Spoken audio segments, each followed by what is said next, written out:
So for example, if I'm walking into a room and I'm thinking, these people are thinking X. They're thinking, I'm not good enough to be in this room. They're thinking like, I don't know, whatever made up story I made up in my head.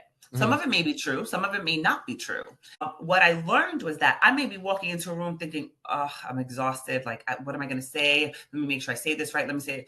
All of this mental acrobats that I'm doing in my mind. Meanwhile, they're thinking, wow, she's really killing it.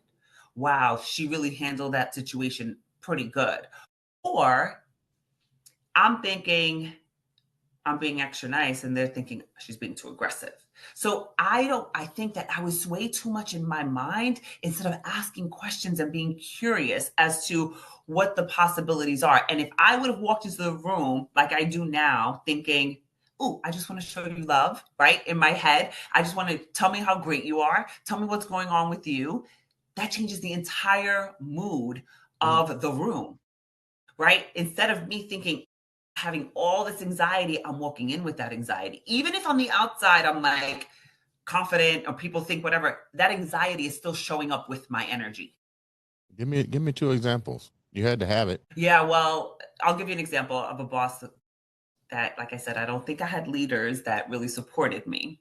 And so one of them, she was a woman in a male-dominated industry. She was white, or she is white. And she had this idea that she needed to show up just as tough as everybody else, right? She liked being a bitch. I heard you curse before, so we could curse on this show, right? I like that. So she liked being a bitch. And I was so done with the way she spoke to me. I couldn't take it anymore. And it wasn't only me. It wasn't a Jessica thing. She did it to everybody, but I could not take it anymore. So I said to her, I was rehearsing, how am I going to tell her? How am I going to tell her I didn't like the way she spoke to me?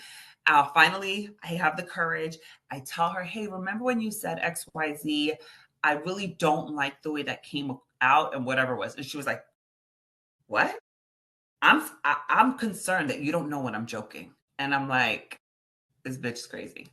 But in my mind, that's what I'm thinking, right? This bitch is crazy. Instead of me, in my mind, I could have handled that better, because when you can call people to the carpet in a way that's not aggressive and you're not meeting them where they are, you're just like, what do you mean by that? Tell me more, because I'm telling you how I'm feeling right now, and I don't feel like you're validating my feelings. Right? I didn't have the language. I was too busy in my mind thinking this bitch is crazy. Right? My Brooklyn is coming out. And so I think things like that, when they would surface, when they would show up for me, like in my head, it would be like, she doesn't think I can handle this. She doesn't think that, now she thinks I'm stupid. That's how I would receive it. Now, the truth is, she has her own insecurities. She has her own garbage that she's coming to the table with. Now, one of us have to be the grown-up in the room. And I want to be that person that's more curious, that's more setting the tone for the conversation, that is more, when we're able to set the tone, we're also able to navigate that conversation the way we want it to go. So those are the skills that I've built. But to your point, I needed those tough bosses. I needed these difficult situations for me to get me here. But like everything else we learn, I wish I would have learned that a lot sooner.